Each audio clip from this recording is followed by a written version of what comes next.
Thank you so much for having me, and welcome, Janina. I see your name up there, so welcome to you. Thank you for coming on to our chat. Um, I founded WomenOne because I felt that there was a need for a smaller organization that was more nimble and could address immediate problems. Eventually, of course, after investing time and energy and thought into it, I decided to focus on education and girls' education because the impact was so huge. When you educated a girl, it was like the UN says, like educating 7 people.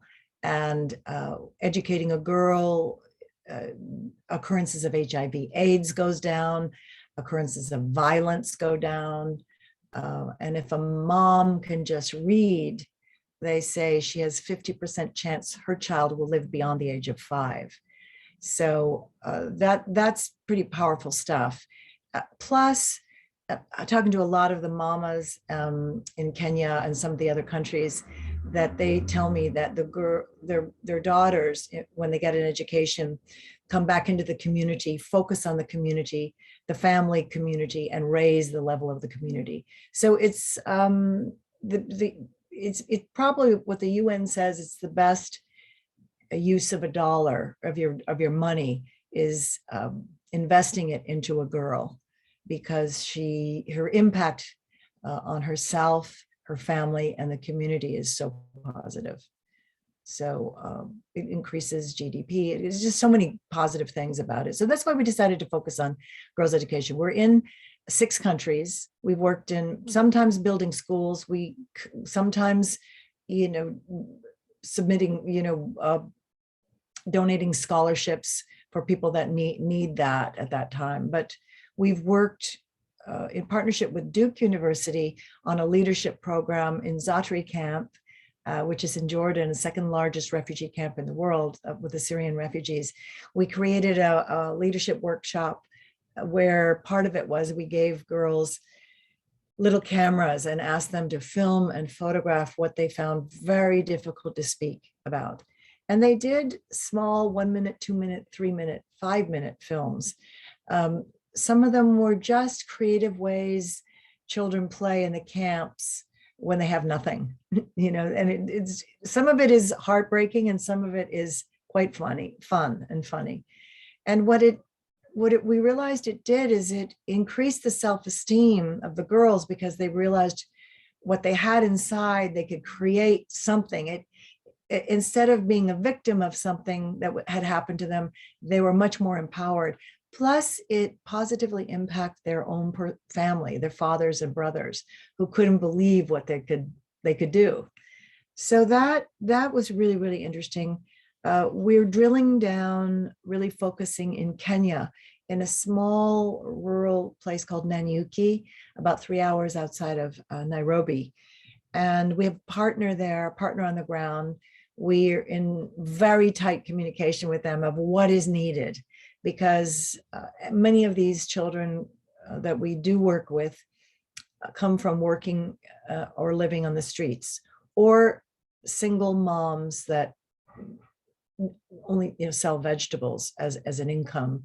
So there's not much future for them, and the ability to be educated is an incredible opportunity. The government pays for primary education, but not necessarily secondary education. So that's where we come in. And we have a center of worth also that we call the Center of Worth that we fund. And our partner tells us what might be needed for these girls. Sometimes it's trauma counseling, sometimes it's sex education, sometimes it's digital education or rights education. But whatever our partner on the ground tells us is needed, we listen closely and we huddle together and decide, okay, let's invest in this, let's do that. So that's a little bit of the background of what we do. It's very rewarding. It's very creative. It can be.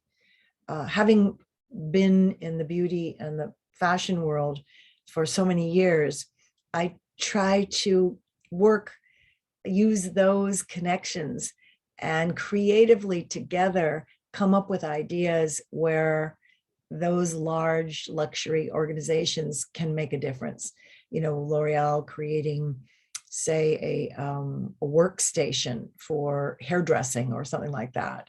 Right now, we're working with LVMH, Louis Vuitton, Moet, and Hennessy, which is a luxury umbrella for many brands, many wonderful brands, mentoring for 6 months our top girls. So we have Sephora and Tiffany and Givenchy and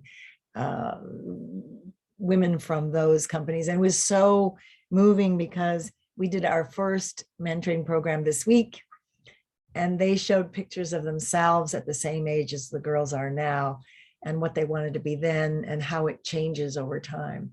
And so that's a good, just that is a really good idea for those girls that don't have that kind of impact, you know, to see to the exposure of brands like that. They're not going to be in a rural village with that has no electricity or running water. So suddenly it opens up their world and they're able to communicate with somebody that's very experienced that really cares about them. So this is what's fun about being creative about support and help for these actually incredibly powerful girls.